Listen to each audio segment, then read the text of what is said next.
This is a presentation of Northeast Streaming Sports.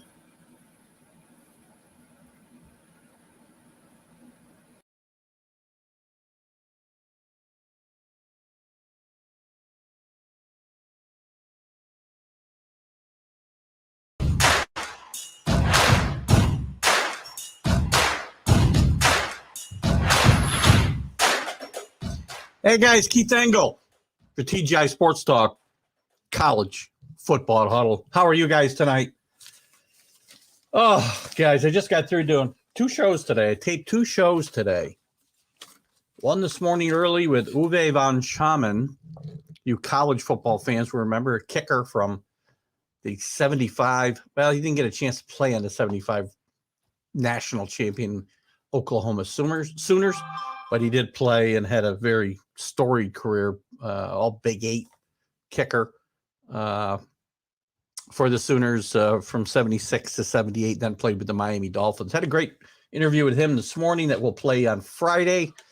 And also we just put one in the books to air on Black Friday, after the day after Thanksgiving, with two very knowledgeable ABA persons. We had a Remembering the ABA and then the New York Nets show. We talked to Stephen Gold, who is the moderator of a group called the Honoring and Remembering the ABA 1967 and 1976, and George Garraza, who is an ABA and New York Net ABA aficionado.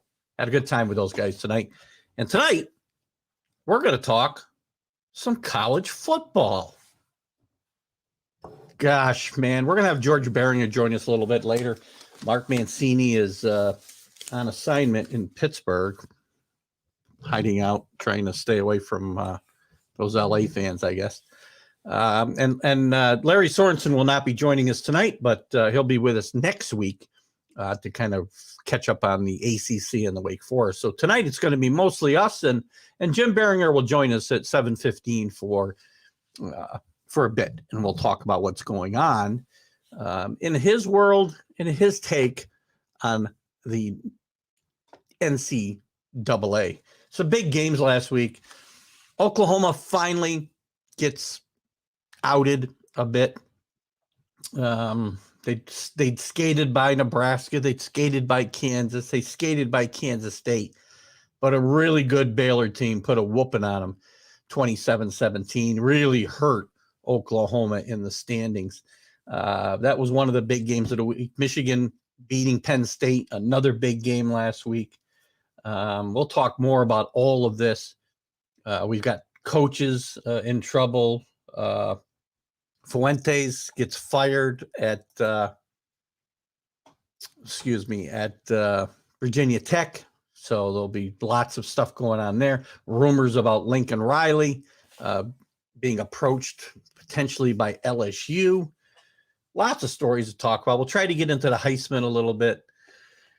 And obviously the latest rankings, which came out last night. And as we look at them, not much has changed. Nothing has changed in the top 7. You still got Georgia,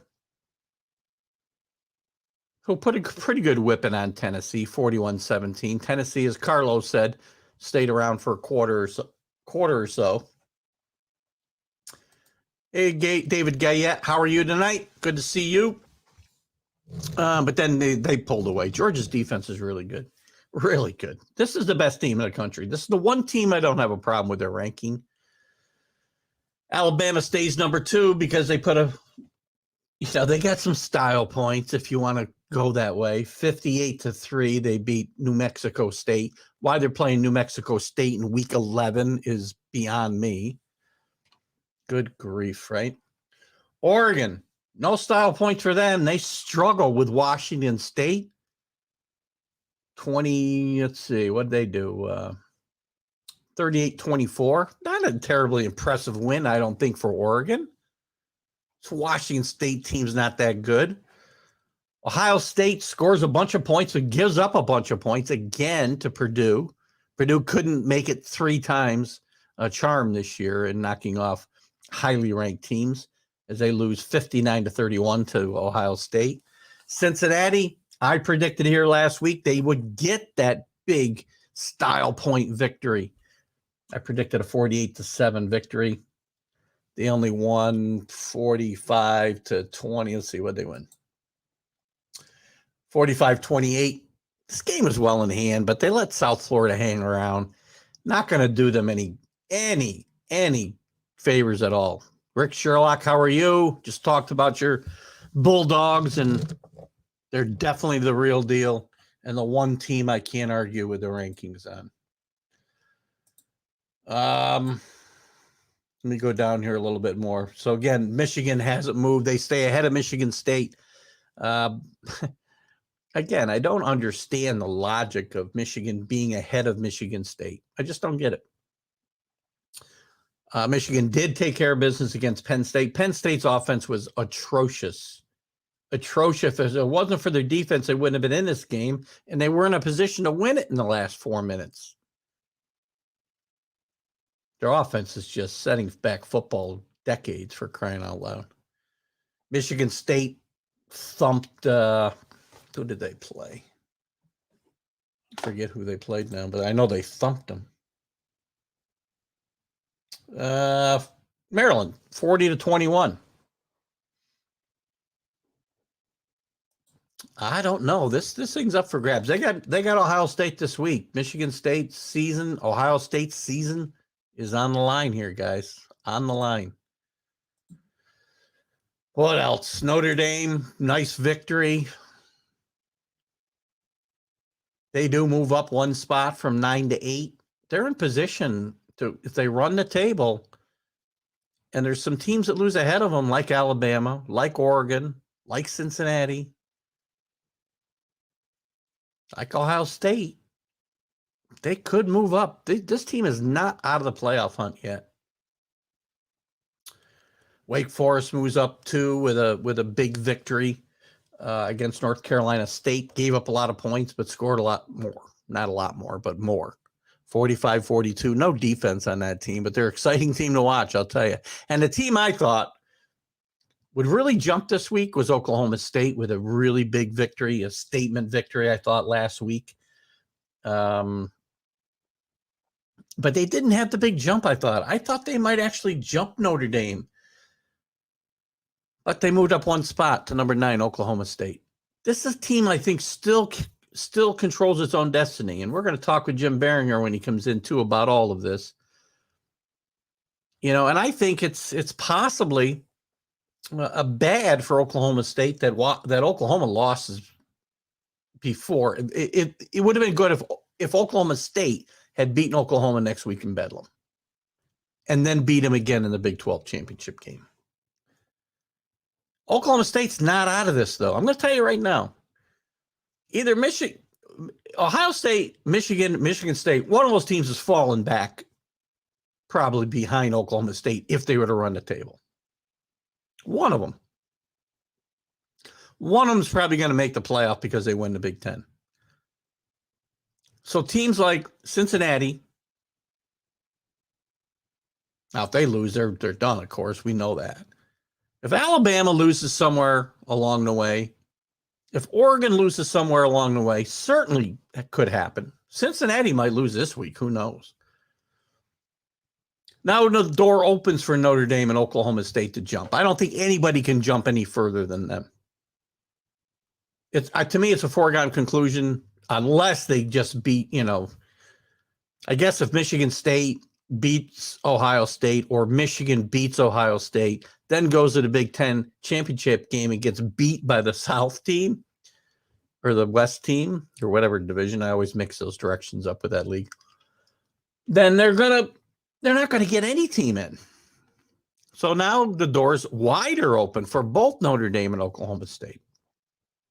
A lot of possibilities. This is what the NCAA wants, I think. They want this type of parity. They want this type of chaos at the top of the rankings. So they got what they wanted.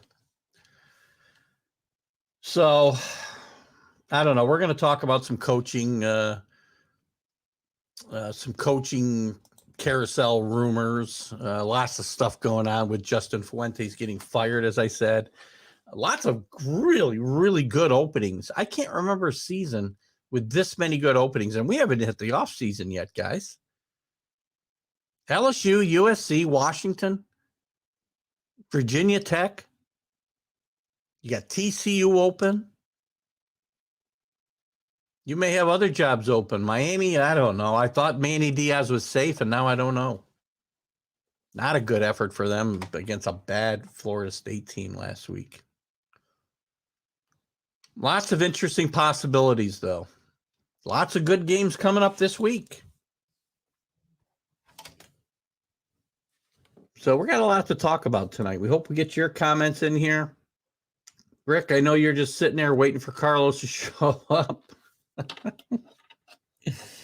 Carlos is a kidder. Don't get too mad, Rick. I think Carlos likes to be obstinate sometimes. He's probably here watching right now, waiting in the weeds for me. I got to give Carlos my number. Him and I got to hook up. Let's see what Rick's got here before we get started. I don't want to go too far and cover territory twice once Jim gets here. Michigan will find a way to lose to Ohio State. They always do. And I really think I really do think, and I've said it here a bunch of times, I still think if Jim Harbaugh loses again to Ohio State, that Jim Harbaugh will be probably leaving Michigan. And if he's smart, and Jim Harbaugh is smart, he will leave of his own accord and get out in front of the posse. You can't go this long. I got to look it up, but I doubt there have been too many coaches at Ohio State that have gone this long without beating Michigan and stuck around. John Cooper had a really good run at Ohio State. Had a couple of years where he only lost one game, but that one game was Ohio State. Never beat him. Never beat him. And if you're Michigan or you're Ohio State, you got to beat the other one, or you can't keep your job. Just the way that it works. So, anyway, lots going on. Let me just take a look real quick at this, at the Big Ten, since we're waiting on Jim Behringer. Let's focus on this Big Ten for a second. You got Ohio State a game ahead of Michigan State and a game ahead of Michigan. They can lose that if, they play both these teams the next 2 weeks. 3-way tie. Not sure how they break that one. Might be who has the best record against all three. One of those teams is getting in the championship game, and we don't know against who, because the West is just as bad. Not just as bad, they're worse, I should say. Because the East is not bad. But one of these teams gets in with one loss and loses to the West. Well, they're not getting a team in the playoff. It's just not going to happen.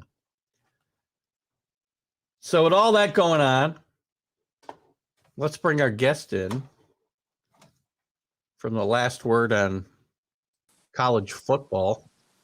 All right. Last word on hockey. Tonight it's the last word on college football. Mr. Jim Behringer. Good evening, Jim. How are you?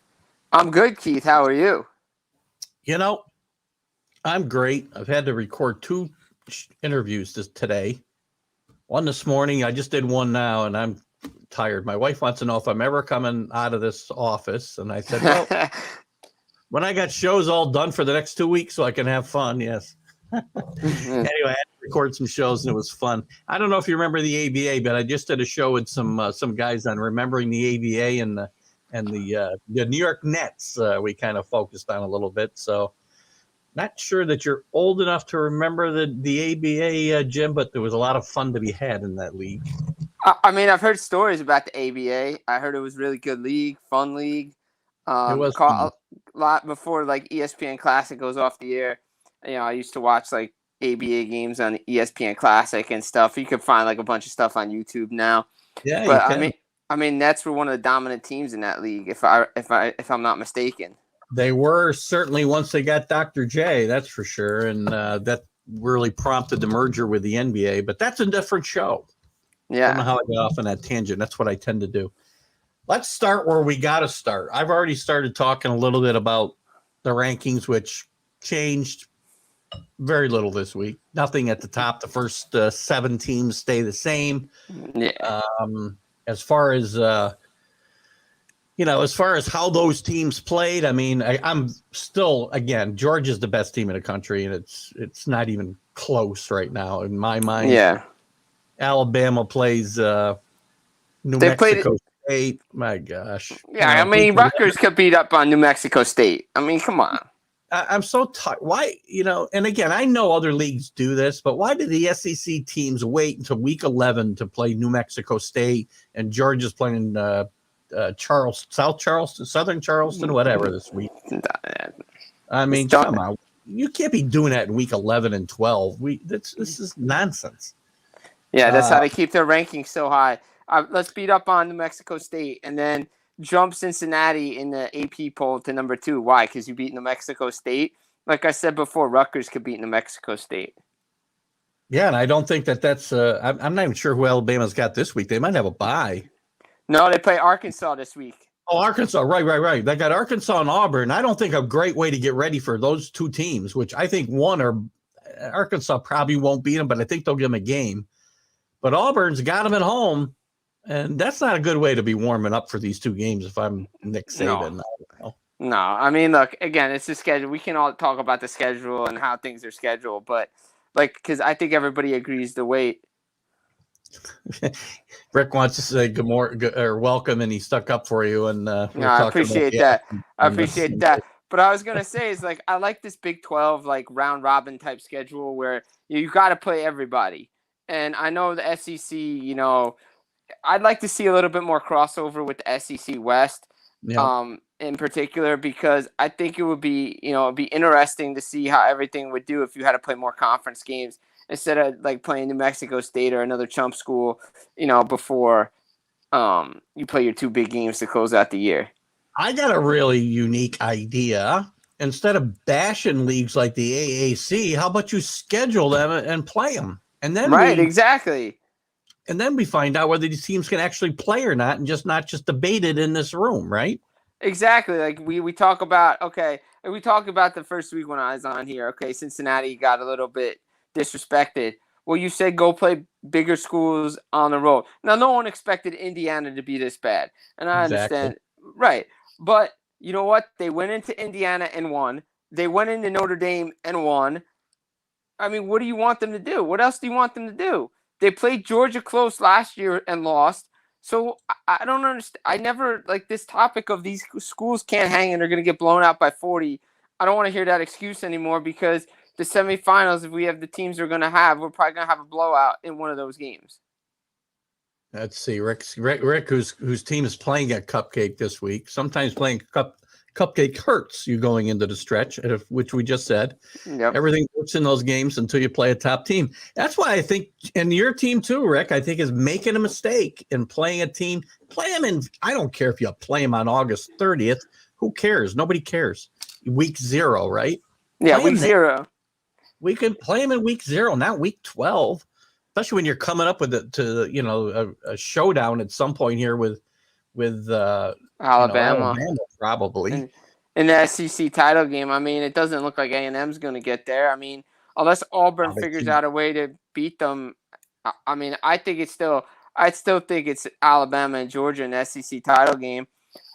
But you can see, look how interesting things have gotten. Like you were talking off the top, the Big Ten. I mean, things have gotten really interesting in the West.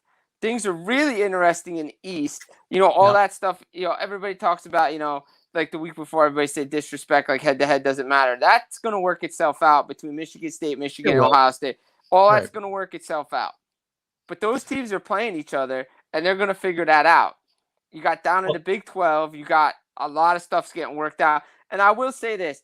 The only slight, and and if I have to nitpick, I think Oklahoma State should be ahead of Notre Dame. Yeah, I do too. I think I was surprised they only jumped 1. They both went up 1. I was surprised Oklahoma State didn't pass them. I was I was kind of shocked by that. But you got to, like, you looking at the West, and to be honest, Iowa and Wisconsin. Wisconsin's won 5-6 straight games now. Playing They're well. playing really well, moving up in the rankings. If they get into the title game, they're going to give one of those three teams at the top a tough game because they're running the football, playing good defense, getting back to Wisconsin football, and that's what you want to see.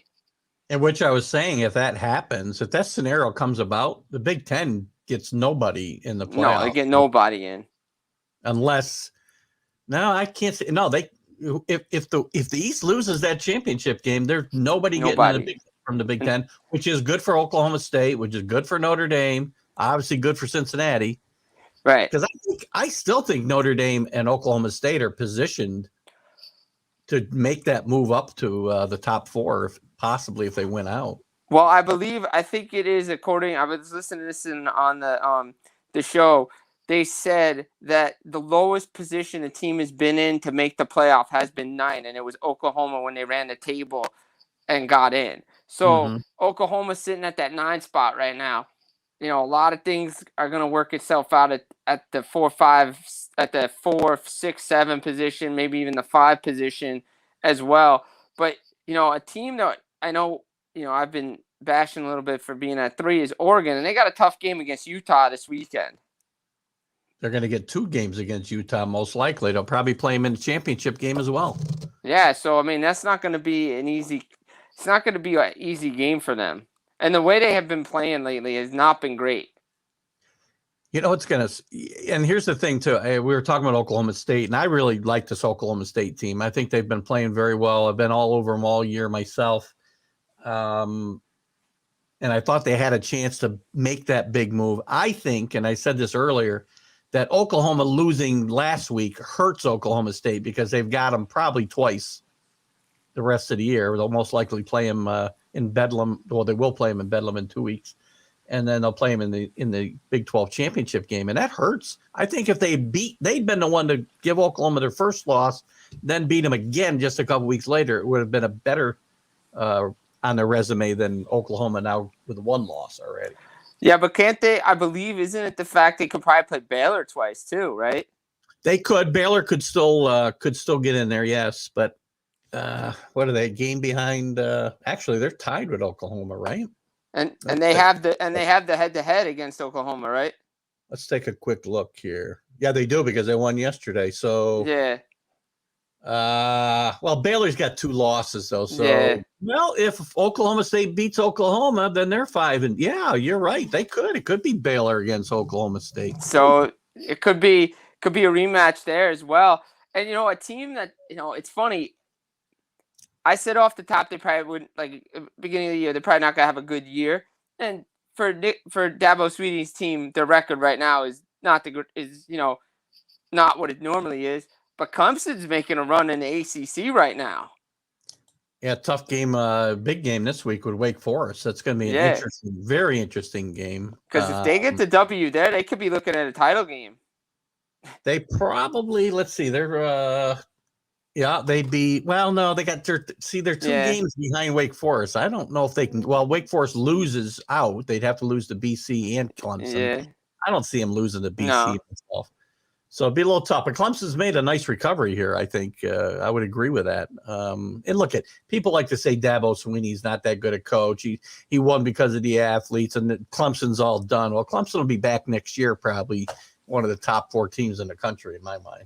Yeah, definitely. I agree with that. But like all the stuff at the top, it's all going to work itself out. To me, like the interesting stuff. The one thing in the rankings I did like to see, and I agree with Joe Galloway, is now that Houston's ranked, let's see if Houston can stay ranked, because if Cincinnati gets a ranked Houston team in the title game and runs the table, that helps their resume. Yeah, and they got a good SMU team this week as well. So they're not ranked anymore, but this is a team that's had a pretty good year and beat some pretty good teams, SMU. So that would help. Cincinnati needs, obviously they can't lose. They're out. Right. They would probably really be, you're right, they'd be better off with Houston staying ranked for that championship game, because if not, it's quite possible 2 or 3 teams are going to go buy them Yeah. to get into that top 4. Yeah, exactly. It's feasible that they get left out and Again. 2 or 3 teams go by them, which, again, look at? I understand Cincinnati's not playing in the best conference and the playoffs is it to get the best teams or to get the most deserving teams? It's always going to be the argument. Right. But how do you leave a team like Cincinnati out 3 years in a row now is beyond me if this happens. And I see it set up to happen. Yeah, so do I. I mean, when they were positioned 6 on the first initial rankings, I was like, all right, like come on, really? Like, we're really gonna do this? Undefeated team is not in the top 4. Okay, that's great. Now, everything you said is a lie. They can't do anything correct, and it's the same thing with this head-to-head stuff. It's like, well, we're ranking Oregon ahead of Ohio State because of ranking, because they beat them head-to-head. We're putting I think Wisconsin over Iowa because of head-to-head. We're putting a bunch of teams over head-to-head, but when it comes to Michigan State, it doesn't matter because we think Michigan's a better football team. Wait, that doesn't work? Right. It does, and it likely does. In this case, it likely doesn't matter because it doesn't matter. Either one of those teams win out, they're going to be in the playoff. Exactly. Unless, as we said, unless Wisconsin or Iowa beats them in the Big Ten title game. Right. Well, I meant when I said, I mean with the title game too, obviously. Yeah. So again, poor Cincinnati just sits here on this bubble, and I look at these rankings and I see Michigan go by them, Michigan State could go by them, Notre Dame could go by them, Oklahoma State could go by them. Well, Notre Dame can't go by them because of the head-to-head. Don't put anything past this committee. Yeah, I know. 3 months ago. I mean, they do not want Cincinnati in this playoff. No. It's so obvious. They don't want them in. You could see the way the commentators are talking about it on like ESPN outside of like Galloway and like Pollock. They're like, oh, well, and like Herb Street on his stuff is like, well, we don't have Cincinnati's not in my top 4 anymore. Why? Because they're still undefeated. It's like, obviously, like, I'm one of those guys that when UCF went undefeated, I was like, yeah, that's cute with the T-shirts. Yeah, it'd be cool. Get one of them, because they no one beat them. Okay, yeah, national champ. Why not? If Cincinnati runs the table and doesn't get in and wins the big ball game, they should have a shot at +1 somewhere. Give them a shot. Why not? I agree. It's ugly, man. I'll tell you. And any other takeaways? I mean, obviously we had some big games last week, and let's chat a little bit about that. We talked about Georgia already, Alabama. We talked about, but Michigan. They're undefeated, but I'm not terribly impressed with that victory, even though it was at Penn State. Penn State's offense set football back 50 years last week. Yeah, what's the defense? And they got blown out of that game. Look, I told you Penn State might give them a run in that game, and they did, and it was a close game, but it was Big Ten weather. Man, the snow, it was windy, but Michigan can finally throw the football, and that's a big plus for them and Jim Harbaugh's group, and they just keep getting it done. It was a tough game. It was ugly, but they won, and they got the job done. I mean, like, going into last week, one of the big games was what we talked about with Mark was Baylor, Oklahoma, and I said Baylor was going to pull the upset. I was not liking what I seen from this Oklahoma team. They're coming off a bye. You figured they get things out. Baylor just took them to the woodshed. Caleb Williams did not look good. Spencer Rattler did not look good.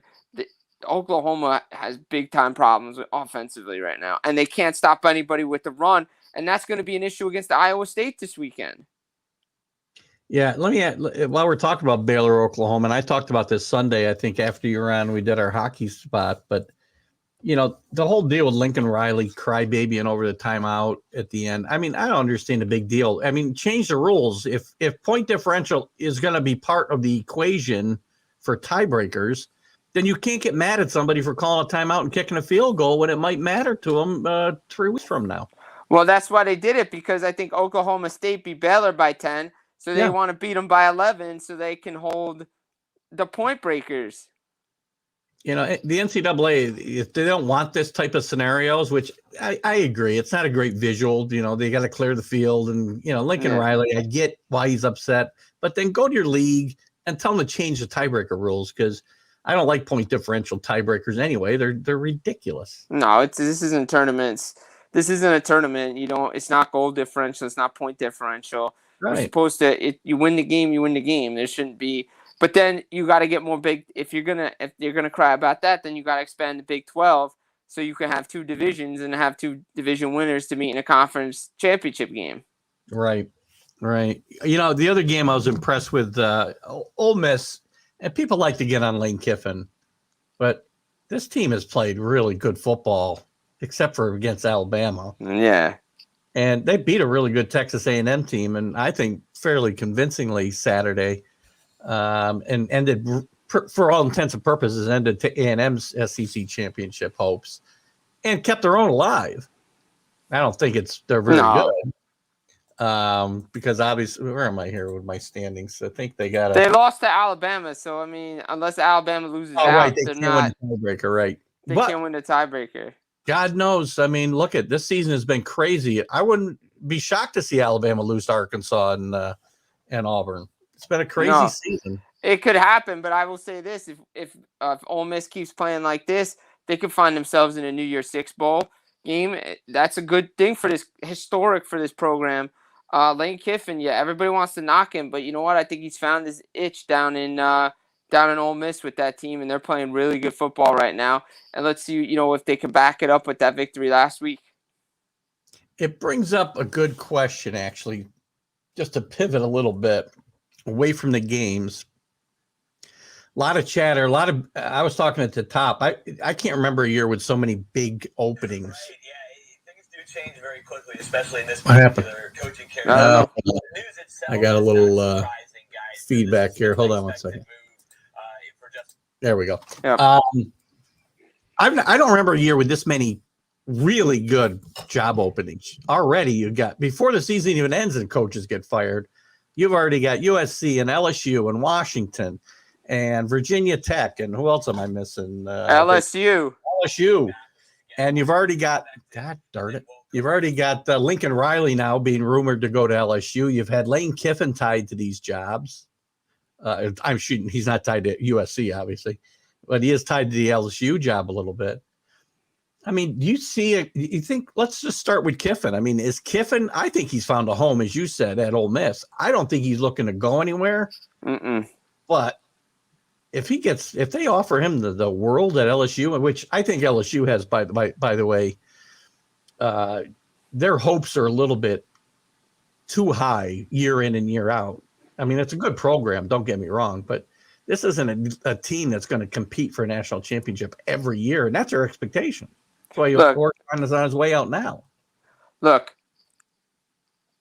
Lane Kiffin was at Tennessee. The way he left Tennessee was not great. I don't think he wants to do that again with Ole Miss. He's playing. They're playing really good football under Ole Miss right at Ole Miss. If he goes to LSU, the pressure cranks up tenfold because of the Alabama game every year. It's like Jim Harbaugh with Ohio State. Like, they want to get rid of him despite all the wins he gets and the records and everything. He can't beat Ohio State. Ole Miss, he can fly under the radar a little bit. Does the game against Alabama matter? Yeah, but it doesn't matter as much as if you're at LSU or you're at Auburn, places like that. So if I'm Lane Kiffin, I'm staying at Ole Miss. I'm not going anyplace because I have a chance to build a really good program there. And look what he's doing in his first year there. They're playing really good under him in a very, very tough division. So I wouldn't leave that job. But like you said, there's so many good jobs out there. Who would have thought before the season even started or ended that you have, 6, 7 head coach openings before the season even ends, not to mention what we're going to get at the end of the year. Right. We haven't got here because Florida's got a good shot at coming open. Yeah, Dan Mullen's probably out the door. Right. I think he sealed his fate here this last month. It's been atrocious. I mean, to give up 50 points to Samford. Yeah, that's bad. I mean, come on. If he gives up 50 to Stanford, that's bad enough, much less Samford. You can't be 2-5 in the conference. I mean, nobody expected them to compete for national championship this year, but you can't turn into Vanderbilt all of a sudden. No, you can't. So that job's going to come open. TCU's open. I mean, there's going to be a big Jimbo Fisher. Here's the thing. All these guys, Jimbo Fisher just signed a 10-year extension. And he's being rumored for the LSU job and I mean, when do these coaches ever get held to stick to their, I know there's huge buyouts and whatnot, right? Yeah, but Texas A&M's not going to pay that huge buyout with 9 years left on his contract. Well, they wouldn't. The team that hired him would, but yeah, right. I mean, that's the deal, that they put these poison pills in, but it doesn't seem to stop schools from bringing guys down. Yeah, hell, Miami gave Temple $4 million to buy out Manny Diaz before he ever coached a game to bring him back to Miami after Mark Richt retired. And I guarantee you they ruined the day they spent that $4 million. Though I will say Miami's playing a lot better than they did. Until they lost to a horrendous Florida State team. Yeah, that was a bad game. By the way, another coach is probably in trouble in Norville at Florida State. Has not turned a corner. He's had 3 years now. I understand one of them was a COVID season. Didn't Miami just fire their athletic director? I do not know if they did. That's going to be bad news for Manny Diaz, I would think, with a new guy coming in. I thought I saw something the other day that they fired their. I could have missed that. I think they might have let him go. Yeah. Blake James out as director of Miami Hurricanes. So well, there you go. I mean, that could be a problem for Manny right there. Yeah, exactly. So, excuse me, that's an issue for Miami for sure. But so many openings, and you got to wonder, the guy that we've talked about before, you wonder if Jeff Monken's name gets thrown around to some of these jobs for what he's doing at Army. Look, I love Jeff Monken. He's one of the best coaches in the country. He got brought up for the Tennessee game position. His name came up a few times last year. I don't know. It's going to be hard for him. He's a great coach. I mean, but he's going to have to adapt. He can't go to the SEC or Power 5 conference and play that offense. But I think he's a good enough coach to kind of adapt to what he needs to do. Yeah, it's going to be interesting. Like I said before, I don't really think he's going to leave Army unless they back the money truck up to him. But I just think he's building something really good there. Now they can pass the football up at Army, something they couldn't do before. Yeah. Another opening that just came up this week, Justin Fuentes gets fired at Virginia Tech, and it'd be very interesting if they don't reach out to Frank Beamer's son, Shane, who's done a great job in my mind at South Carolina this year.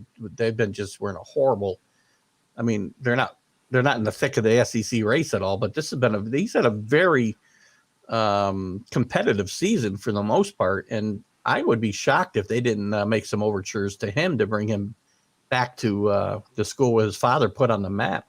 Yeah, I could see that happening for sure. Have Beamer, the legacy there, come in and revitalize that Virginia Tech program for sure, because Virginia Tech used to be a powerhouse in the division, and they're still a good school, but I think you have Beamer's son there, he would be a perfect fit for that team.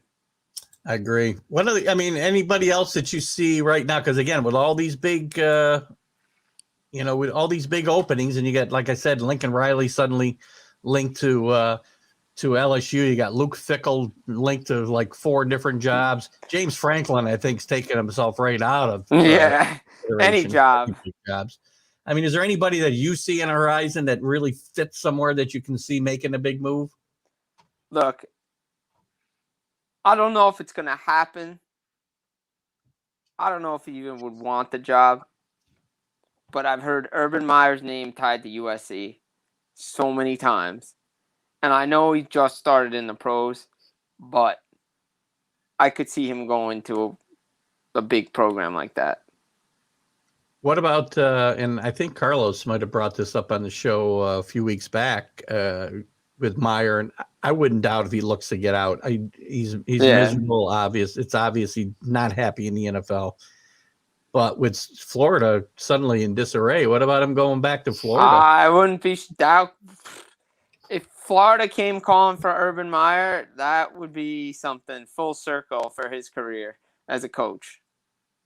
I think, obviously he could have his pick of these jobs. I mean, USC, LSU, Florida are 3 places I could see Urban Meyer going. There are 3 places that if Florida comes open, sorry, Dan Mullen's not fired, I understand. But these teams are going to swing for the fences when it comes to a coach. They're not going to hire some offensive coordinator from, east. Tennessee You gotta State. wonder though. You gotta wonder, like, what Herm Edwards is doing with Arizona State. If that people have taken notice of that and like move him to like see if a big program reaches out to him. I know what's going on with the allegations and everything. Yeah. But the way he is such a commander on that sideline, you wonder if like a big school tries to reach out to him. There's Carlos. Carlos made it in. He must have heard my name. He's like Rumpelstiltskin. I mentioned his name and he goes up for crying out loud. Anyway, he thinks Florida's the only place Urban's going to go. To go to your Herm Edwards comment, Mark loves Herm Edwards. He loves Mark Mancini. He's always pushing. Yeah. I'll be honest with you. I love Herm. He's a good guy, great person, but he's never really turned me on as a coach. He really hasn't. And if he gets fired or walks away from ASU, I think he's probably done in my mind. I don't think he's going to coach again. And I don't think I don't know what schools. I don't think he's going to get a better job than ASU by leaving there. I just can't see it. So would you think? I got a question for you. Do you think Sark's job's in jeopardy in Texas? I don't know how it can't be. I don't know how you can be 4-6 in your first year there and get worse than the guy they said they couldn't get worse than. Yeah. And lose to Kansas. Yeah. You gotta be in trouble. And he just got the he got the vote of confidence, which is that's the kiss of death dreaded, right there. Right. He's gotta be in trouble. If they don't find a way to right the ship here before this is over, he could be one and done. And they were talking him up as, the next who was the great coach at Texas? I forget his name now. Oh, Darryl Royal. Yeah. Darryl Royal, I'm thinking of. Well, I'm going back. Again, your age is showing, or my age is showing, one or the other. They're talking about whatever. Mac Brown. We'll use Mac Brown, and all of a sudden now he's the next Tom Herman and worse. You know what? For as much slack that Tom Herman got, I thought he did a good job at Texas. To be honest, I always thought he was a good coach. I just didn't think he should have left the program he left. Another school with unreasonable expectations these days, Texas. I mean, things have the landscape has changed.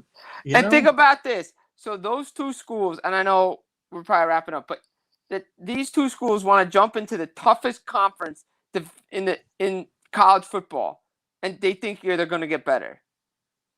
No, they're going to get worse. They're going to find it even harder. They're going to find out that life in the Big 12 was just fine. I don't get it. You're gonna go up against Alabama, Georgia, Florida, LSU, A&M, like Ole Miss, Mississippi State, and some of the bad teams in that division are good, like Arkansas, Auburn, Tennessee can put up a fight when they want, So it's not all sunshine and roses. They get the money and everything, but yeah, Carlos, I agree with that. No one wants that job because that's why Steve Scarsese got the job in the first place. Right, because no one wants to deal with that Board of Regents. This is like everybody's just looking to get your job there. Let's see what Jeff. Before we move on, I wanted to say a couple of hellos to some of our regulars that popped in while I couldn't get all their comments up. Anthony Price, how you doing, buddy? Jeff McCarrick popped in.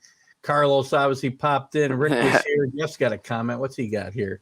Arizona State's going to get on probation after what the coaches did the last couple of years. Well, problem is. And here's Herm's problem. He didn't do the violating, but it happens on his watch. And the new hot word for these things is institutional control. And you have to have control over these guys, or you're gonna get fired every single time. Exactly. So, what's he got here? Carlos says, the NCAA is dropping the ball on these teams forming super conferences. I don't disagree. I mean, I've been talking against this. I don't like this. I haven't liked realignment going back to 2012 and maybe before because it's ruining some of these great regional rivalries. We don't get to see Oklahoma and Nebraska anymore. We don't get to see I can't even think of all of them anymore. But they've just ruined the game of football, college football, in my mind, from a regional standpoint. It's a regional sport that has national reach, but they want it to be a national sport and forget about the regional aspect of it. And I think it's a big mistake. Yeah, I never heard a problem with the regional stuff. It just became about money, forming conferences, And when the playoff became a thing, we got to be in Power 5 because or get a better chance of being in the playoff, this, that, and other thing. And they want to move conferences because of money. But I think Nebraska really should go back to the Big 12, to be honest. You know what? I'm a little surprised as the Big 12 was looking for teams that Nebraska didn't consider jumping backwards. I mean, maybe they think we can't go backwards now, but they haven't been relevant since they left the Big 12. Nope, they have not. It's really sad, and it's sad to see a program with that kind of history behind it just become irrelevant. Exactly, it's such a shame.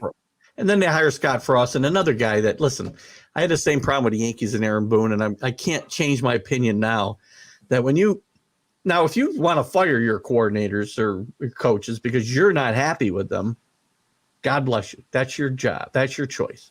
But when you get rid of it and reshape your staff so that you can keep your job, I got no respect for you at all. Nope. You should take your lumps, move on, find another job, take your coaches with you. Don't throw your guys under the bus like that. No, just because your team isn't playing well. Don't blame it on the coaching staff because Nebraska isn't that good because you decided to go home and leave a good job down in Florida. Agreed. Let's so the games this week. Let's talk a little bit about those before we run out of time here. And obviously, to me, the big game is going to be Michigan State, Ohio State this week. Mm-hmm. You got a couple other games that are interesting. Where's my? We got Bama and Arkansas. We talked about Cincinnati. SMU is going to be an interesting game. Oklahoma State gets Texas Tech, who's playing a little bit better, and they got that game will be tough because it's in Texas Tech. That's always a shootout. Yeah. What's your thoughts on the Michigan State Ohio State game this week? That's going to be a big game for sure. I think coming into this, everybody's going to be watching CJ Stroud and that Ohio State offense, but you got to be impressed with what Kenneth Walker, III for Michigan State's been doing running the football. Two Heisman guys right here. By the way, another guy, Mel Tucker, another guy's name comes up with every job that opens up. Exactly. I think this will be a good game. I think this is going to be defensive Big Ten style football game. I think you're going to have to run the football in this one. And I think Ohio State is going to win because they're just playing a little bit better right now, and the game was at home. If this game was in Michigan State, I would take Michigan State here, but because it's at the shoe, I like Ohio State. And apparently, Carlos says boo to you. All right, well. You know what? Carlos and I have issues because of the whole Barry Trotz thing, but hey. Oh, geez. He already sent me some private messages this week telling me Trotz is – I can't – he's killing me. Let's not get into Trotz. Yeah. Time for that stuff. But a couple more games I'm looking at. Virginia and Pittsburgh is a game I want to watch in the SEC. Kenny Pickett, maybe Armstrong. That could be a shootout. Obviously, Pac-12 after dark. Talking Utah, Oregon, that'll be a fun game to watch if you want to stay up late and watch that one. And you said Cincinnati SMU is going to be a good game.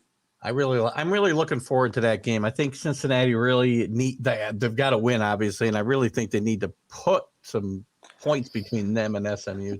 I think they got, as Fickle said, I think they got to learn to finish games, and that's the biggest thing for Cincinnati, especially the last couple of weeks. They go up huge and they let these teams back in it. If they can build a big lead and keep it big, they'll have no problem. You think while we're talking about these games, you talked about Kenneth Walker. How do you see the Heisman race right now before we kind of go to our locks and surprises? I think Walker's got to win it, but he's not the favorite right now. Personally, in my opinion, I think he is the favorite just because of what he's doing running the football. Probably most likely Bryce Young is the favorite down in Alabama for what he's doing there. CJ Stroud's in the mix. Maybe a long shot is Kenny Pickett in Pittsburgh for what he's doing with that. That I think he should be in. New York as one of the finalists. I like what he's been doing there as well. So those are some of my Heisman guys. Yeah, the guy I like Kenneth Walker to win it. I feel bad. Matt Corral, I think, was in position to win this award before he hurt his ankle, and he's been playing basically on one leg for the last month. So I feel unfortunate. I think the guys you'll see in the finals. What do they take? 4 guys now? Yeah, 3 or 4 guys, something like that. Yeah, I think you'll see Stroud and Young and Walker there. Myself is what you'll see too. for the final Yeah. for the final 3. All right, before we wrap it up with your spot here tonight, give me your dead solid lock for the weekend. Dead solid lock for the weekend. I like Alabama at home against Arkansas. Alabama as his lock. Interesting. I will go with my lock. I did it. I'm going to do it again. Cincinnati over SMU convincingly. Oh, I like it. Better than 2 touchdowns. Ooh. They need those style points. Absolutely. How about your surprise? Don't be surprised if. Now remember this. I should give you it doesn't have, you don't have to pick a win. I've got my don't. I've won my don't be surprised if a lot of times this year with. I'll give you for instance. Don't be surprised. Rutgers went to Michigan. I said, don't be surprised if Rutgers is in position to win that game and have the ball with a chance to win in the fourth quarter. They did. So it doesn't have to be a game, just to let you know. A win. For me, don't be surprised if Utah keeps that game close against Oregon and maybe late wins the game. Oh, there's a good one. My don't be surprised this week, and people may be shocked. I'm going to say don't be surprised if Syracuse goes to North Carolina State this weekend and finds a way to win the football game. Ooh, okay. I'm upset. Dino Babers is one of the most underrated coaches in the country. Just needs to figure out something with his quarterback situation, and Syracuse could start to make some noise on the national stage again, I think. Yeah, so this is going to be an interesting weekend for sure. Obviously, the big game is Michigan State, Ohio State, so that's going to be a fun one. Oh, yeah, I got to come on, Keith Engel. I must be done something wrong here.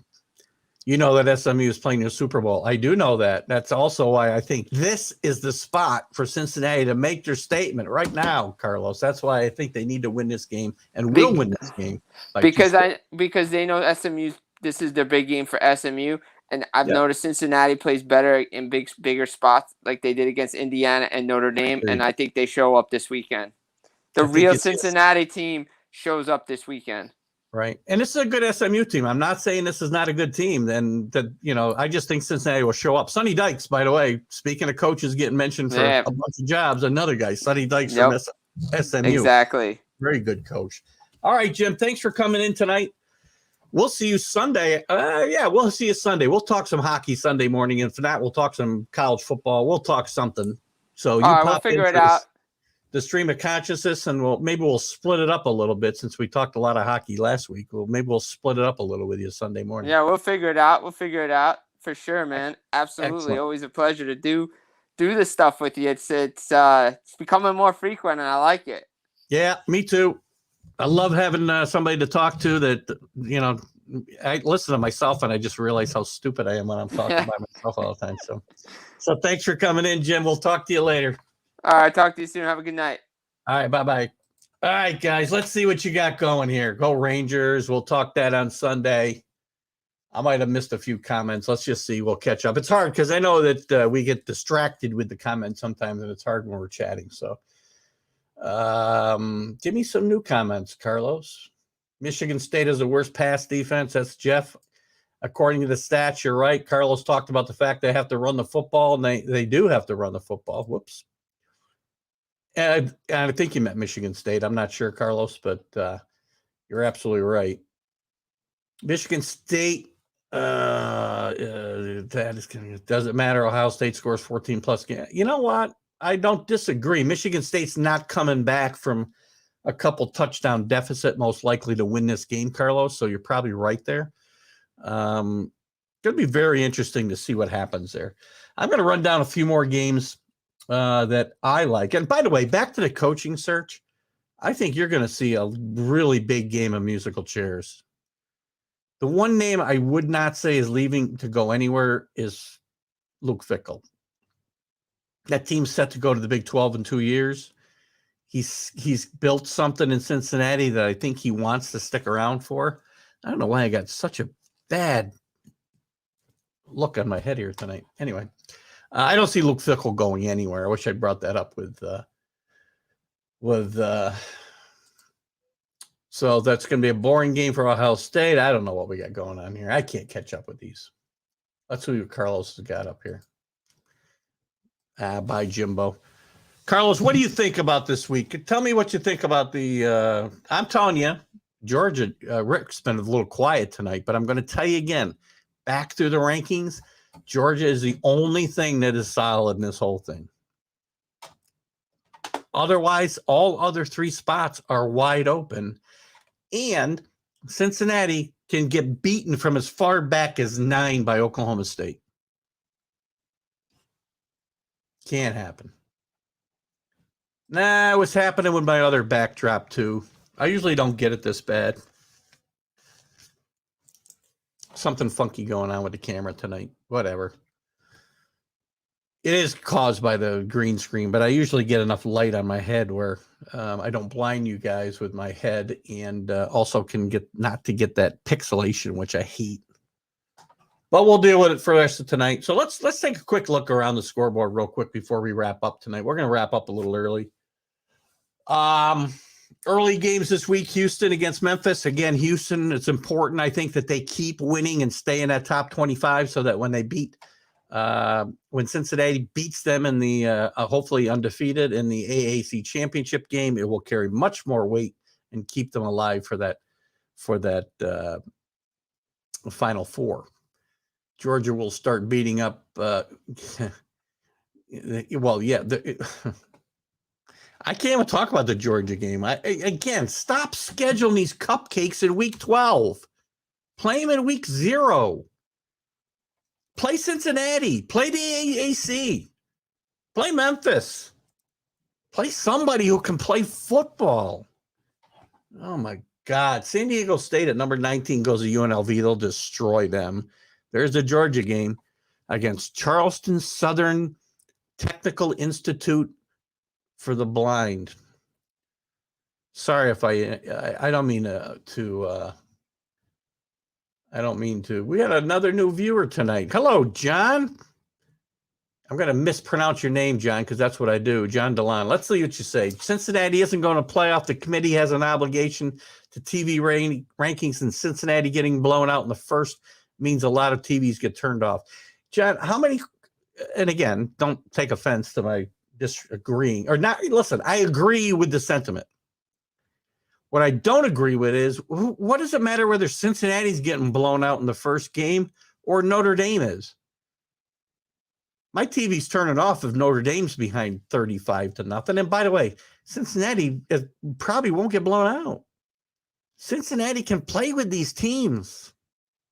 It really can. What was close? What was close enough? I don't know what that one's for, John. Give me that. Give me a Houston's so up and down. They need to play better competition. They're moving to the Big 12, so they're gonna play better competition in 2 years. Again, I hope you'll give me some clarification here, John. I'll comment.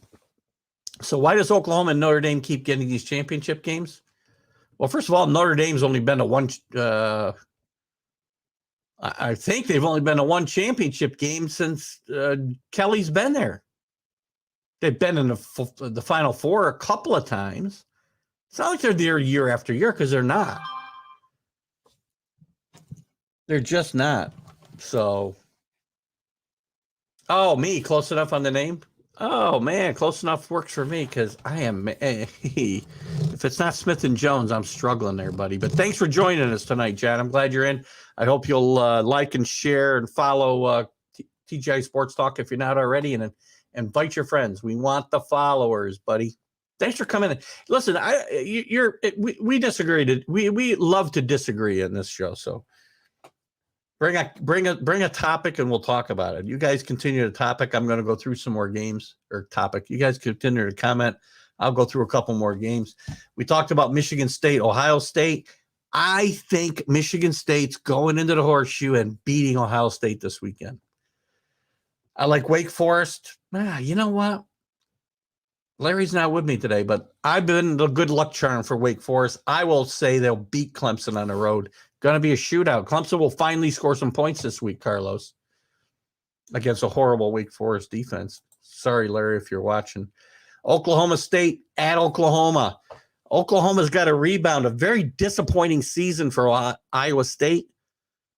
I'm going to take Oklahoma in this game only because I want them to stay ranked as high as they can, so Oklahoma State has a chance to win out and create really chaos at the top. Texas A&M, another SEC team playing a wonderful football factory in Prairie View A&M, Little Sisters of the Poor. Sorry if I'm offending anybody. Actually, I'm not. Oh, wait. Mississippi State is playing Tennessee State. Oh, my God. Iowa plays Illinois. But look at that. The Big Ten plays league games in Week 12. Notre Dame gets Georgia Tech. Not going to be a challenge for Notre Dame. Another big win for them. Alabama, Arkansas. I see Arkansas giving them a game, but I don't think Alabama's going to have a chance to win. Let's see what we got a few questions up here. Good question. Notre Dame hasn't played a ranked team since besides Cincinnati. Don't need to play a conference championship game either. Again, you look at this is why Cincinnati wants either to stay at a 14 playoff or go to 12. They want nothing to do with the 18 playoff because there's only 2 spots they've got a chance to get into. Right now they got 4. They go to 12, they're going to have 6 chances to get in. With the 18 playoff, they only have 2. There's no way there's going to be an 18 playoff because Notre Dame is not going to go for it. You don't want to see upsets on a championship game. Why, Carlos? What's wrong with that? Yeah, I don't. Yeah, they better play better defense. I think the game will be a shootout. That's why I think you'll see Clemson score some points finally this week.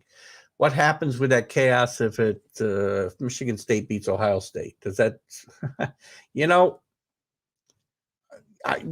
I'll bet you anything, John.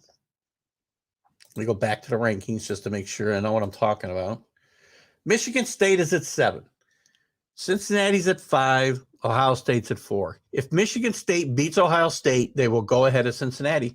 And I'm not saying that's right. I'm saying that's what this committee does. They will do anything to keep Cincinnati out of this playoff. Anything. Because I think teams like Notre Dame and Oklahoma State can come from 8 and 9 and pass them if the circumstances are right. Just what I think.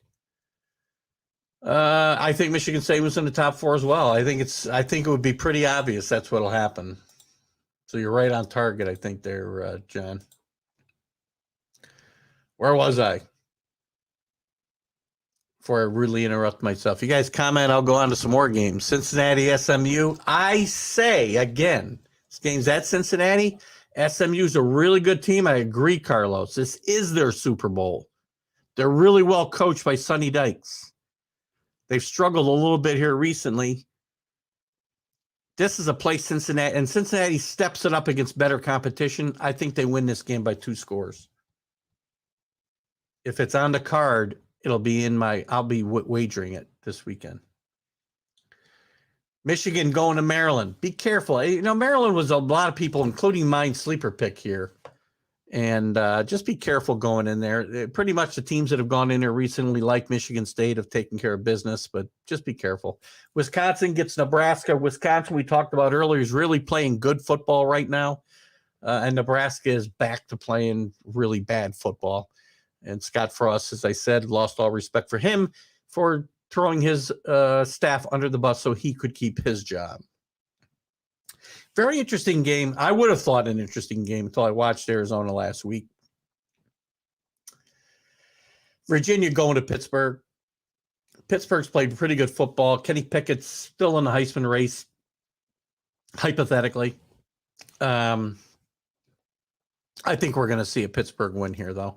UTSA, I think, will stay undefeated against UAB, who's a good football team, but I think Texas San Antonio stays undefeated and continues to be ranked. BYU cannot lose to Georgia Southern, right? Excuse me. I did say Syracuse would go to NC State. It was my upset pick of the week. Syracuse goes to NC State and wins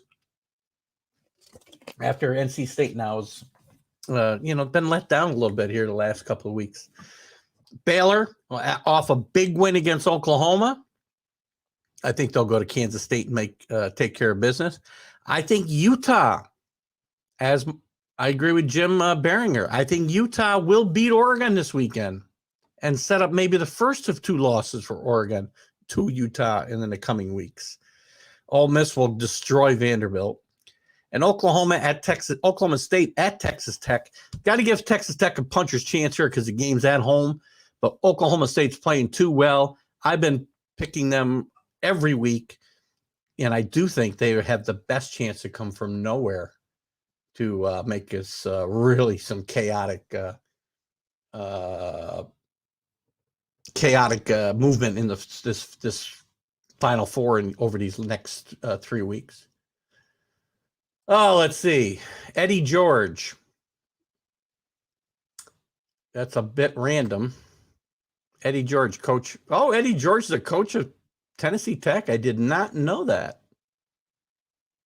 Are you guys on the same page here? That's not the team you were lauding early in the year, was it, Carlos? Wasn't that Tennessee Chattanooga? I don't remember. So you got a few good players, but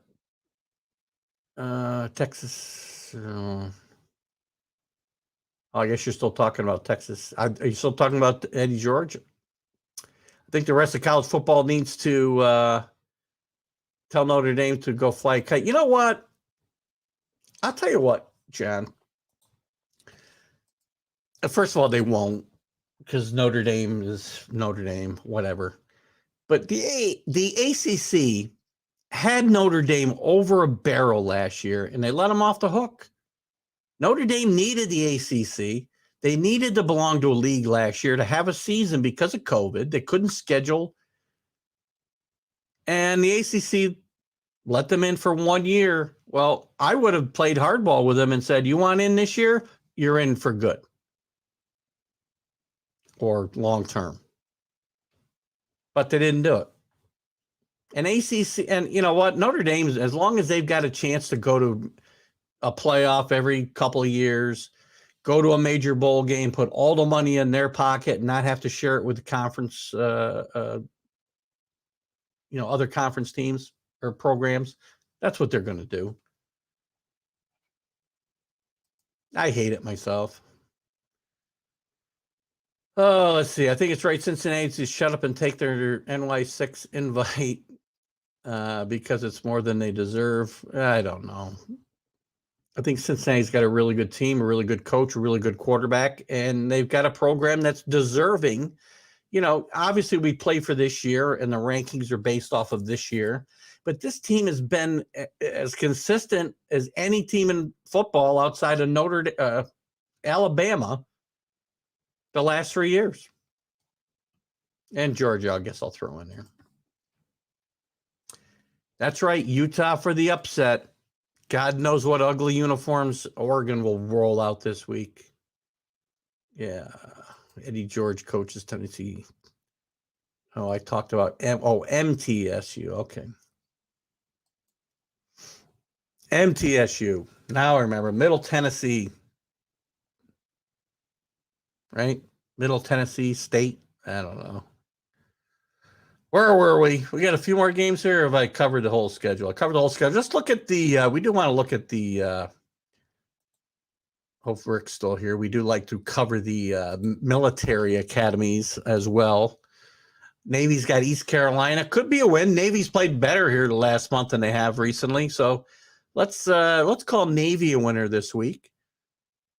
Let's see who my boy Jeff Montkin's got this week at Army. Oops. Wait a minute. How can these teams already have played? Oh, probably in the wrong league. Independence, I want. All right. Army gets UMass. Guess what, UMass? UMass looking for a new coach as well. Don't think they're going to get any of the guys we mentioned. By the way, UConn with a nice hire at Jim Mora. They get a little bit of name recognition. They might get a little recruiting bump,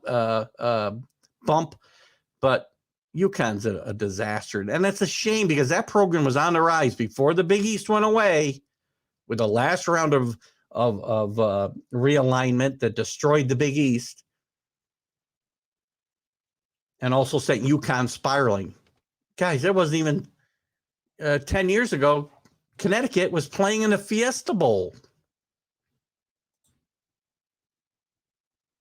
It's a shame.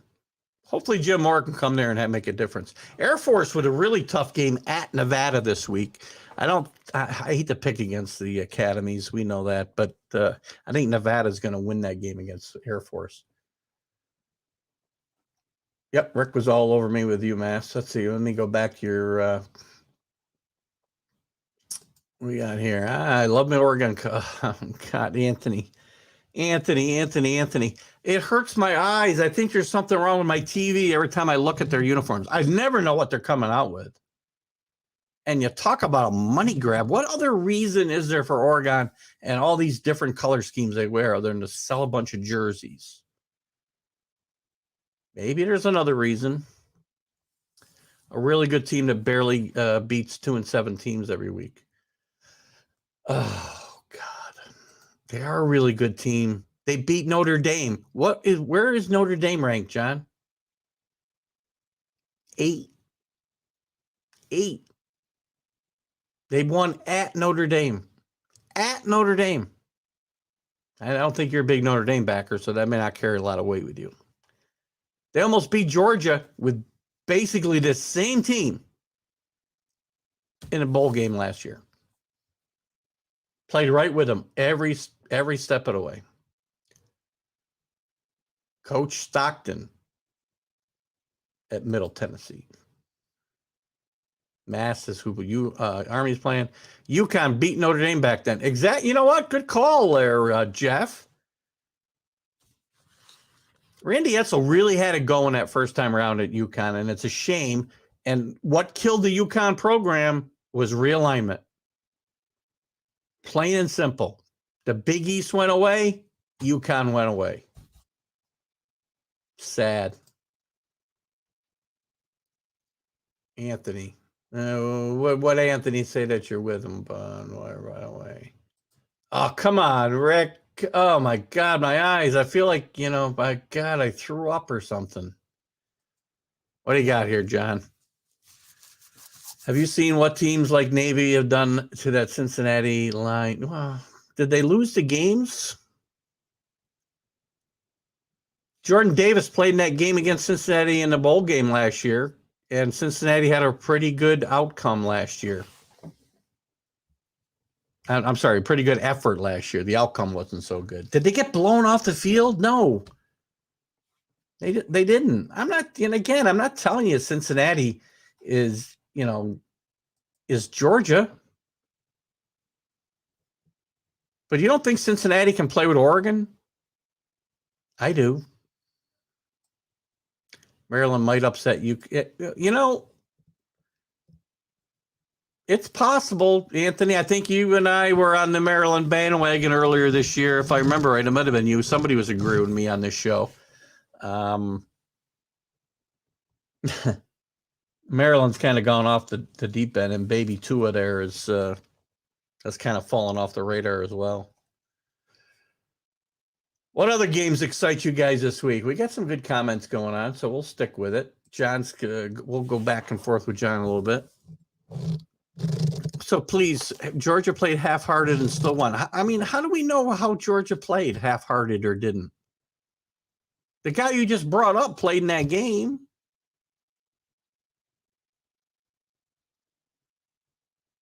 I'm not telling you. And again, one of my problems, John, and you may not have been here earlier when I was talking about this, and I've talked about it on a lot of shows. One of the reasons I sit here and I mock the SEC for playing Southern Chattanooga School for the Blind in week 12 is they won't schedule Cincinnati. They won't schedule SMU. They won't schedule these teams, and they're not going to be able to schedule when they got 2 more teams in a conference. Play these teams in the regular season and then show me you can that what you say is true. I get it. These disagreements are what make college football and make sports go around. But I'm going to tell you right now, Cincinnati, with that season team this year, can compete with anybody in the country except maybe Georgia. I will give you that. But they can compete with Alabama this year. They compete with Ohio State. Ohio State gave up 31 points to Purdue last week.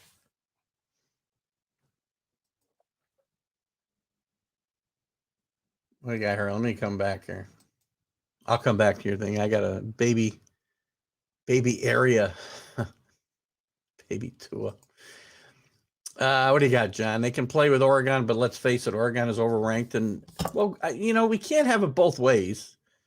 You just told me they can't play with teams from the better conferences. Who won't play them, by the way? Who won't play them unless forced to in a bowl game or hopefully in a playoff? I hope, God, let them get in there because all I want to do is compete. Because every year the semifinals are a blowout anyway. You invite the best teams, theoretically, and it's a blowout. So why not give this team who's deserving a chance? SC East is very bad this year. Well, let's take a quick look, Carlos. While we're talking about it, let's see the East. Well, Georgia's not bad, but if you're telling me that, again, let's not go down the same path. This team has beaten everything you put in their path, and not just by a little bit. So the reverse argument, you can't tell me that Cincinnati isn't that good because they win all their games close, but Georgia also isn't all that good because they're blowing out teams that aren't as good as them. And the team isn't the division isn't as weak as you think. Kentucky's much improved. South Carolina's much improved. Florida stinks. Vanderbilt stinks always. Tennessee's better. But who's their crossover game this year? So again, what we got going on here? I'm falling behind here in my comments. John's giving Carlos a run for his money here tonight. I watched a lot of SEC football, and I know that UAG game looked like early in the year, and I know what they looked like in that bowl game. It was apples and oranges. I won't disagree with it. Listen, you watched them all year long. I won't disagree with you. I'm just telling you that if they play during the regular season and they schedule these teams instead of scheduling Southern Charleston State, so in week 12, you're never going to get me to think that's okay. And by the way, John, just so you know, Rick Sherlock, one of our regular files, he's a huge, and I've been speaking up for Georgia all year. Georgia's a great team. Georgia's the best team in the country. Easily. Doesn't matter what Carlos says. Easily the best team in the country. And you'll probably find out when they do, and again, they've got to get over the hump finally and beat Alabama. But I think you're going to find out this is the best team in the country, but does not mean Cincinnati shouldn't get a shot in this. Again, forget about Georgia. If Cincinnati wins out and is 13-0, you can't tell me they don't deserve it to be one of the top 4 teams in the country if the Big Ten champions got 2 losses, let's say. Notre Dame's got 1 loss, and guess who it's to? You can comment on that one, I don't think, guys. SEC needs to schedule more games within a conference also. Yeah, well, guess what? I don't disagree with that. And that's what happens when you build these super conferences. And I think Carlos and I will agree on this one. You can't even play all the teams in your league. You got too many teams. Take bowl winners and have them play each other in preseason for ranking purposes. I don't want rankings in a preseason, first of all. Or don't rank them. Maybe you're onto something here, Carlos. Maybe I'll take a step back. Maybe you're onto something. Don't just rank teams. And by the way, even though I'm so very against these preseason rankings and always have been, let's keep in mind, before the season started, Michigan wasn't ranked. Michigan State wasn't ranked. Oklahoma State wasn't ranked. Wake Forest wasn't ranked. That's 4 of your top 10 teams weren't ranked. Baylor wasn't ranked. Ole Miss wasn't ranked. BYU wasn't ranked. Wisconsin, I don't remember. But now you got about 8 of your top 15 weren't ranked. So you don't need to be ranked early or that high. You can move up. But I don't like these preseason rankings any more than you do. And Carlos, you might be onto something. Maybe you're onto something. But I want to see more. I want to see less of these cupcake schedules. I don't think anybody should get away with these. Notre Dame plays a better overall schedule year in and year out. There's going to be years where it's up or it's down. Like if Navy's down, Stanford's down, USC's down. Who else did they play this year that's been down? Florida State's down. But in other years, this would have been a killer schedule Notre Dame had to play. So one thing about Notre Dame is they do go out and play people. Now, you'll say their schedule stinks this year because frankly, it does. But again, let's look at these teams historically. This schedule could very well have been a killer schedule for Notre Dame. What else you got here? Rick Sherlock. Some of the games there's a little bit of leeway. Like Indiana and Notre Dame, I don't think were on Cincinnati's schedule before this season started. I'm not positive about that, Rick. A lot of the schedule, the conference schedules and whatnot, are certainly done years in advance. Many of the non-conference schedules are contracts signed. And, they got a back and forth series for 10 years or whatever. So there is some leeway, though, each year for at least 1 or 2 games. And I think there should be more. Funny thing about people who make the SEC play cupcakes in week 12, that's me, by the way. That's fine. You can say me. I won't take offense. I don't get offended. I'll disagree and argue where I need to, but you'll never offend me. So you can say me because I'm right here. They don't ever mention how SE teams have more NFL. What has that got to do?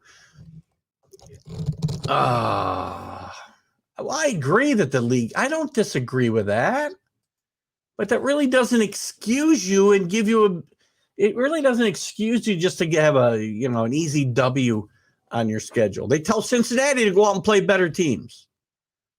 But they don't play in a conference like the SEC. They will soon. Play in a much better conference. It's not the SEC, but it's the Big 12. So I don't buy that argument. First of all, don't expand your league to bring in Oklahoma and Texas. You also get to play Vanderbilt every year. So you got cupcakes in your own league. Just saying, John. Kentucky. What about Kentucky? I'm not sure where that came from, Rick. Sometimes it's hard for me to keep track of which comments go with which ones. Bottom line, man, Cincinnati's 8-4 in the SEC West. That's not bad, though. Does that make them a bad team? I think it makes them a pretty good team. Well, here's the thing, too. John, don't forget. If Cincinnati played in the SEC, their recruiting would be a whole lot different too. So, I'm not saying Cincinnati is a program on par with Alabama, Georgia, Ohio State, Michigan, year after year after year after year. But this team that's very seasoned, I will still say, can play with anybody. Next year, maybe they will stink.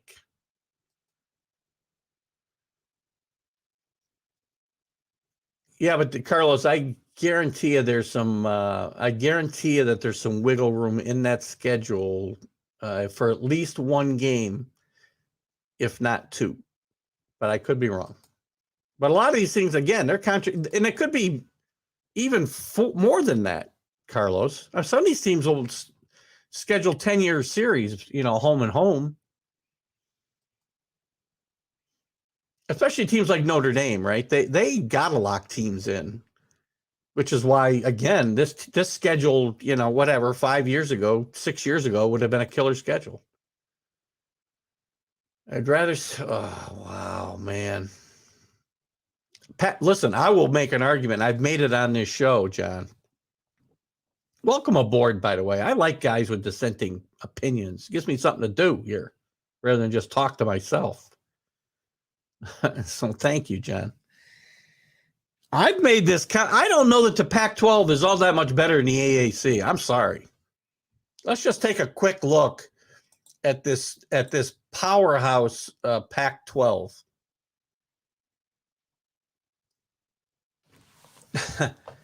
Washington State, Oregon State, Washington, Cal, and Stanford, all in disarray. All in disarray. So, again, you want to talk about easy schedules. How about Oregon in the Pac-12? BYU's 4-0 in the Pac-12. They should be playing in this conference, and they'd be winning it. Utah's could be the best team in the country. So unless you're talking about, again, 2 losses in the Pac-12, you're not getting in the tournament, and you know that. It's not even a good league. Arizona State, UCLA, USC, Colorado, Arizona. That's not a good league. It's not even as good as the AAC this year or the last several years. No, I know what you're talking about, Carlos. I get I'm talking about preseason polls. So I wouldn't have a preseason poll until you played those games. That's my point.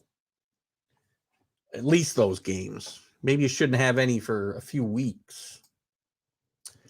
When Texas and OU go to the SEC, if the SEC uses every 4 to positive thing, yeah, that's great.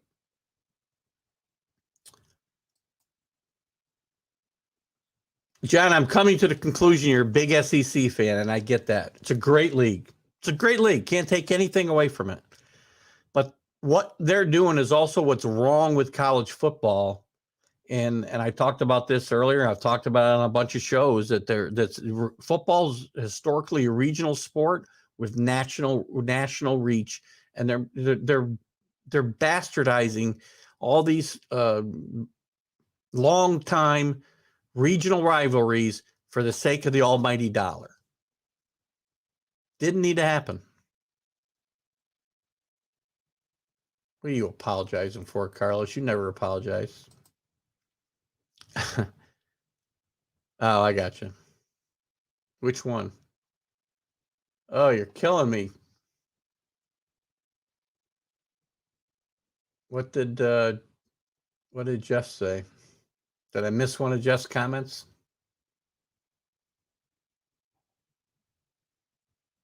Oh, I see.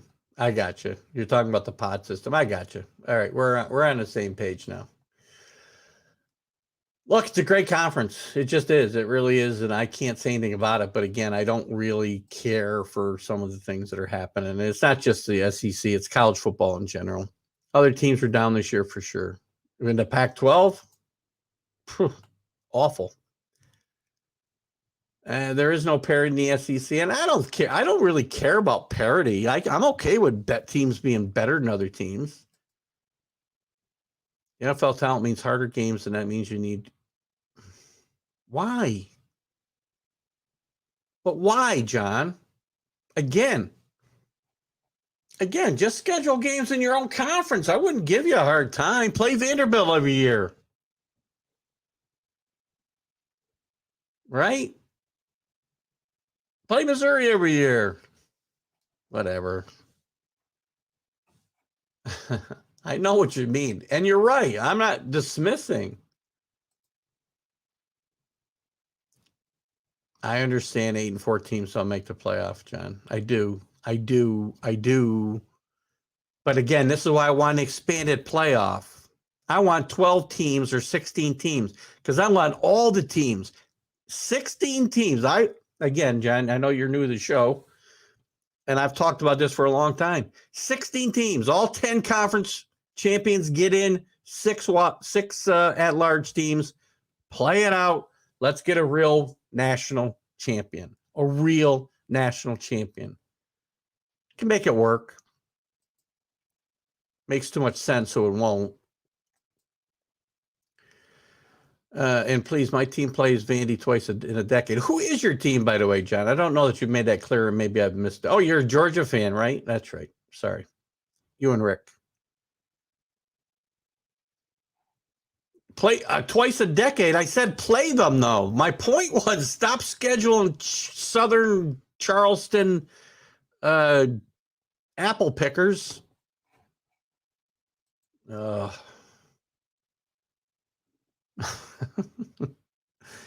Pittsburgh versus Tennessee. That's I'm sure Pac-12 is just as bad as the SEC. I'm not going to give you that one.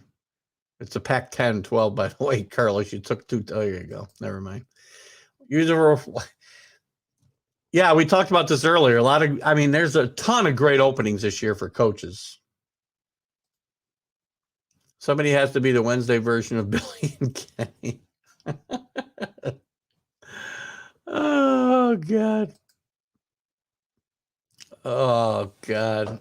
Where are you? Oh, I agree the Pac-12 is horrible, but that's not the point. The point is making this college football.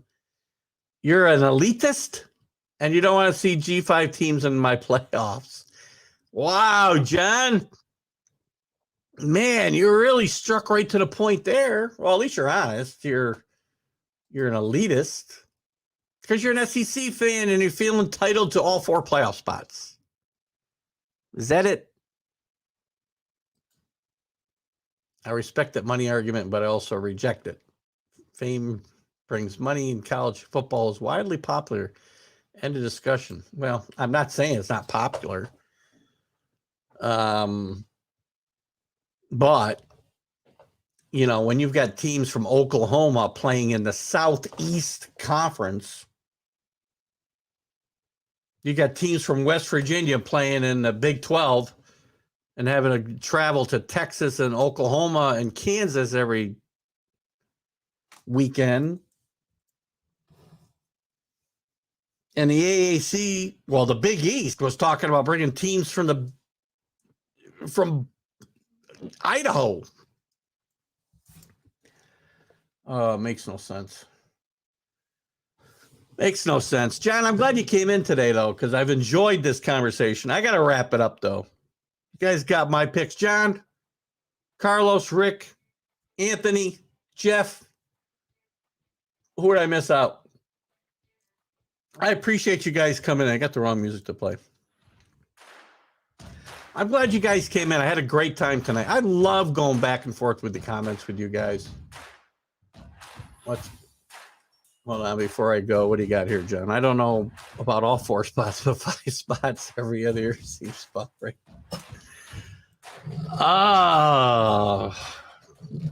John. I hope you're back with us again next week, John, because I like the byplay. I like dissenting opinion, as Carlos knows. Makes the show go. I have a lot of fun with you guys. Thanks to John, our new follower, and I hope you're here next week, John. I want to debate with you how Georgia does against Charleston, the Charleston Chewing Company intermediate team.